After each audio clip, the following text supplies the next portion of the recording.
বললেন মুসলমানদের মাঝে কিছু কুলাঙ্গার আছে যারা খারাপ কাজ করে, মিডিয়াও তাদের তুলে ধরে। এই মুসলিমরা কি ধর্মের নামে এসব কাজ করে মিডিয়াকে সুযোগ দিচ্ছে না? এতে অমুসলিমরাও ভুল বুঝছে।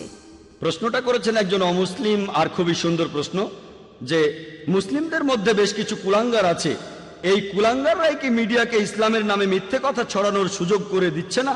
এই কুলাঙ্গাররা তো আসলে কোনো মুসলিমই নয়। একজন মুসলিম কখনো এমন ভুল কাজ করবে না। মুসলিম শব্দটার অর্থ হলো যে ব্যক্তি তার নিজের ইচ্ছাকে আল্লাহ তাআলার কাছে সমর্পণ করে। মুসলিমদের মধ্যে এই কুলাঙ্গাররা হচ্ছে আসলে নকল মুসলিম।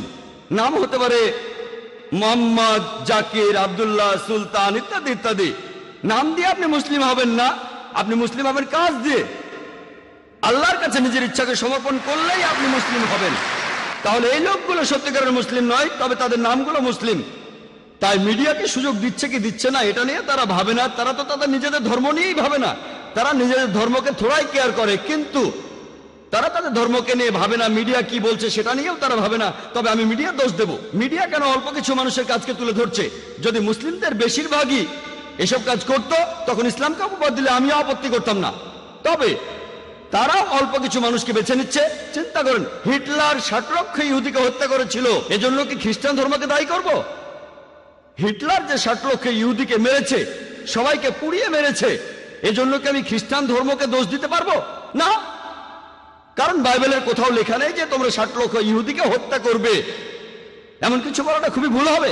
সেজন্য আমি এইসব কুলাঙ্গারদের চাইতে মিডিয়াকেই বেশি দোষ দেব। প্রত্যেক গোত্রে আপনারা কিছু কুলাঙ্গার খুঁজে পাবেন, আর আমি আমার অনেক লেকচারে এইসব কুলাঙ্গারদের বিরুদ্ধে বলেছি। মিডিয়ার উচিত এমন খবর প্রচার করা যেটা সত্যি, কিন্তু তারা এইসব কুলাঙ্গারদের দেখিয়ে বলতে চায় এরাই হচ্ছে আসল মুসলিম। তারা এভাবে বলতে পারে যে এই মুসলিম চুরি করেছে তারা মাত্র 1 জন, 5 জন, 10 জন, আর মুসলিমদের সংখ্যা 100 কোটিরও বেশি। এভাবে বললে কোনো সমস্যা নেই। তবে তারা বলতে চায় যে সব মুসলিমই ভুল কাজ করছে। যদি একজন মুসলিম ড্রাগস নিয়ে ধরা পড়ে, মিডিয়া এমন ভাব করবে যেন সব মুসলিমই ড্রাগস নিয়ে ব্যবসা করে যাচ্ছে। মিডিয়ার উচিত হবে সত্য কথা প্রচার করা। আমিও সেটাই চাই। আশা করি উত্তরটা পেয়েছেন।